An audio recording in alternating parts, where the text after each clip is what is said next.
y'all would all stand and say the pledge of allegiance with me. I pledge allegiance to the flag of the United States of America and to the republic for which it stands, one nation, under God, indivisible, with liberty and justice for all.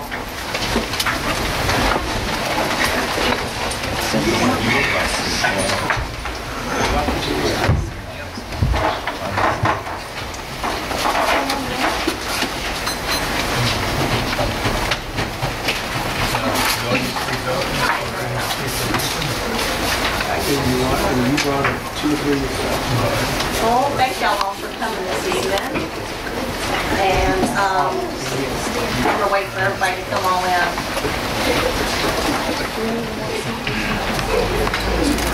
All right. Let's go on with the agenda. Do I have a motion to accept the agenda as printed? Second. Discussion? I'd like to make some additions, changes, please. All right. I've been asked to pull number 4.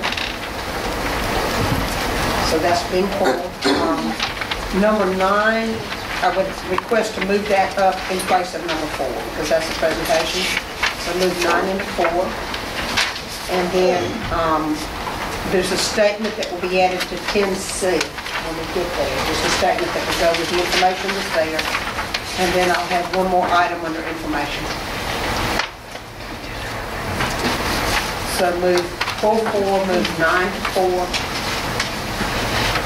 Under 10C, we have a statement we'll be adding that I'll read at the time. And then add under info, there'll be one, yes, it was a request to use facilities that I'll just want you to clear up, so. Any other deletions or additions? All in favor of the changes as presented? All opposed? Okay, Dr. Bud Yen is here for a presentation, 50 years of continuous accreditation. Before I make the presentation, I'd like just a moment to tell you how accreditation can change. Take about 5 minutes. Advanced Ed is a national accrediting agency, and it's the only recognized formal accrediting agency outside or within the United States. Under Advanced Ed is SACS, Northwest, Northeast, North Central, and all those now come under one. And what that really means is that we're all tied together in accreditation on 7 standards and 62 rubrics, which means you have visiting teams there and they check and they visit and they look. But if you went to Sacramento, California, or you went to Miami, Florida, they just brought all their schools into this just recently. They would be meeting the same standards that you're meeting, or you meeting the same standards that they're meeting. Why is that important? Let me tell you where it's going. Advanced Ed is now working with the Department of Education in Washington. And under the new standards that are coming out and the new guidelines for DOE, there's going to be 2 major things involved in those. It's going to be maintaining a continuous relationship with stakeholders and an external diagnostic approach, which you have to have an external agency to do that. And we are going to be that agency that comes in. You've just chosen to go district accreditation, which means all your schools, elementary, and all of them would be accredited. Where you used to have a team coming into every school, and you principals don't think, you just have one team coming to central office to worry Miss Carolyn up here and worry her. And they will come visit your schools, they'll look and check your standards, but it won't be like having to pay for 5 teams in different schools. You just have one team coming in, and that's one of the great things about it. But it's just as rigorous because I'm the state director, my office is at Long Beach, we have an external chair, and we are mandated to have an external chair come from outside our state to be the chair of the committee. We have to have 2 external committee members. I appoint the vice chair in state and 2 committee members. And that's the way it's approached. They check standard by standard. It starts on Sunday and goes all the way through Wednesday afternoon and ends for the board with a PowerPoint presentation telling you the commendations and recommendations for your system. These aren't just generally done. These are done by people who are trained. We have 50 trained chairs in the U.S. It'd be one of those that come in and chairs a committee. So it's not like the good old brother syndrome sometimes we used to do. You know, you say, send me yours and I'll send you mine. It's not like that anymore. So these standards are fairly rigorous. And I was excited to hear Ms. Hamilton and the board decide to go district. I'm going to ask her to come forward if she would.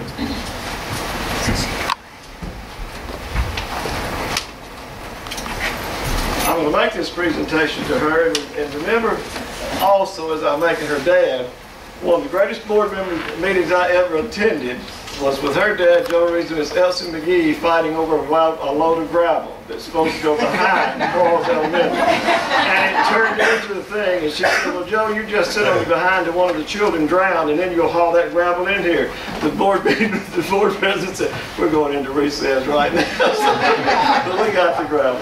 This says Long Beach High School, for 50 years of continuous accreditation, this school is to be commended for its long-term commitment to quality and continuous school improvement. Recognized by the Southern Association of Colleges and Schools Council on Accreditation, School Improvement, a division of Advanced Ed. I can you with this for 50 years of continuous work.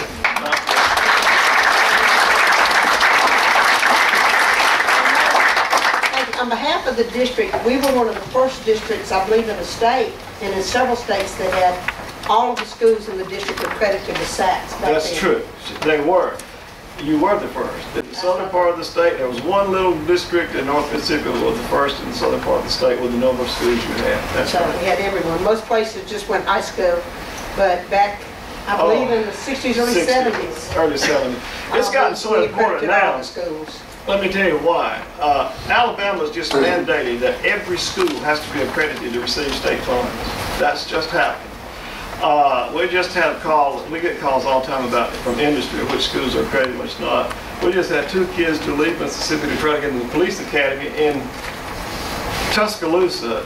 They had graduated from community college. They could not get in because their high school was not accredited. It was amazing to me. Of course, I couldn't write a letter and say they were, but there's gotten that stringency in what you're doing. Scholarships, you cannot get state-funded scholarships in Florida, Georgia, Alabama, any of the southeastern states unless your high school is accredited. Thank you so much. Thank you so much for coming. Thank you.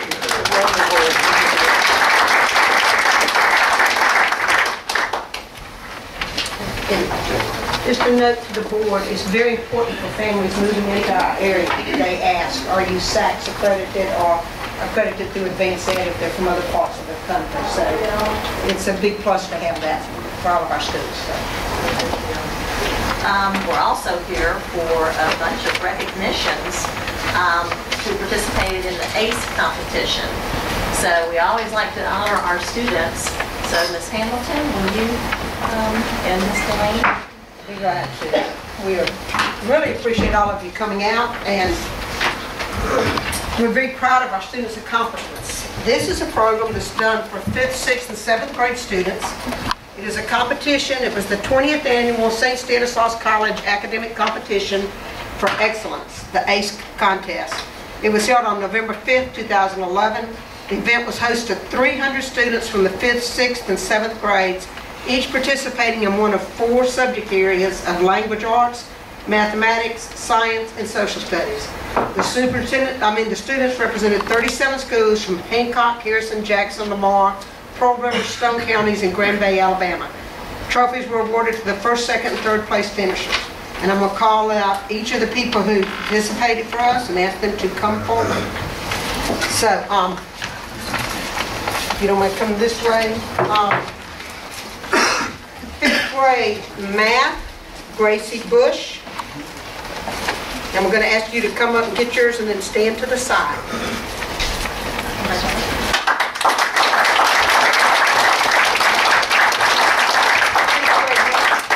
5th grade math, Nick Leitenberger.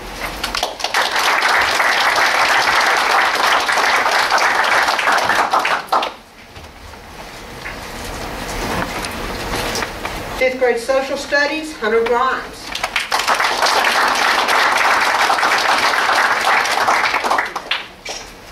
5th grade social studies, Zach Carmeyer.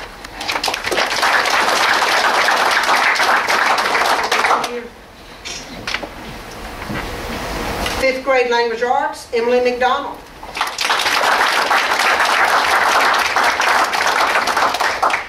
5th grade language arts, Quentin McMillan.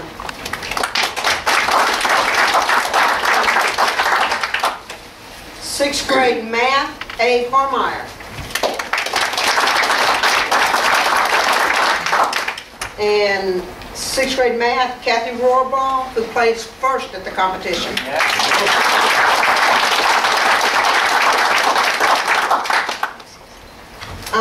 Sixth grade social studies, Olivia Ladner.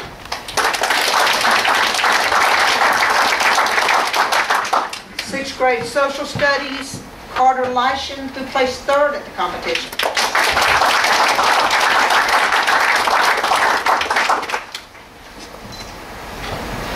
Sixth grade language arts, Emma Hicks.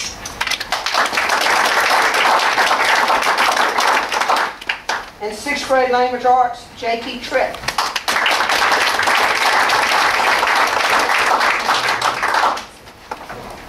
Seventh grade math, Dalton Husley.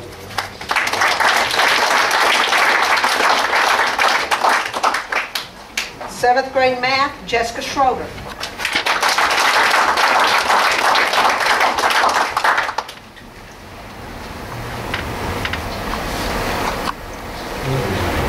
Seventh grade social studies, Morgan McCrae. And seventh grade social studies, is it Shin Wen, who placed first in seventh grade social studies. Seventh grade language arts, Emery Hillman.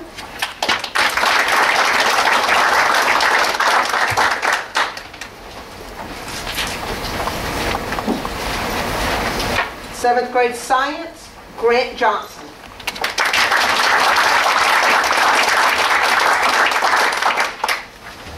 The groups were represented. I know Mrs. Arnold, you took the seventh grade, and did you have anyone with you, or?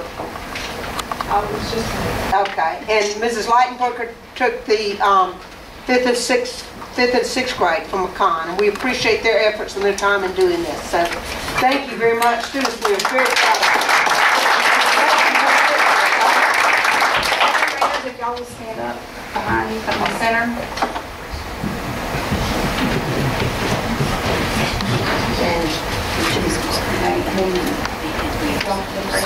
Fifth graders, right there, I move down here. You can get them on your, Yeah, there we go. just like that. Okay, and you middle row, y'all scoot that way just a little bit. There we go. You can see everybody now.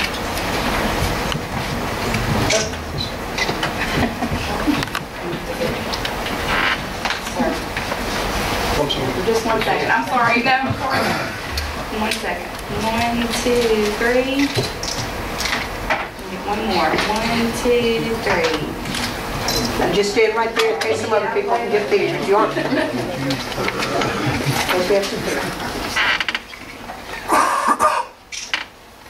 Students, we are very proud of you, and we look forward to seeing you a lot over the next 5 to 6 years as you continue on through school. There'll be a lot of competitions, and thank you very much. And thank you very much.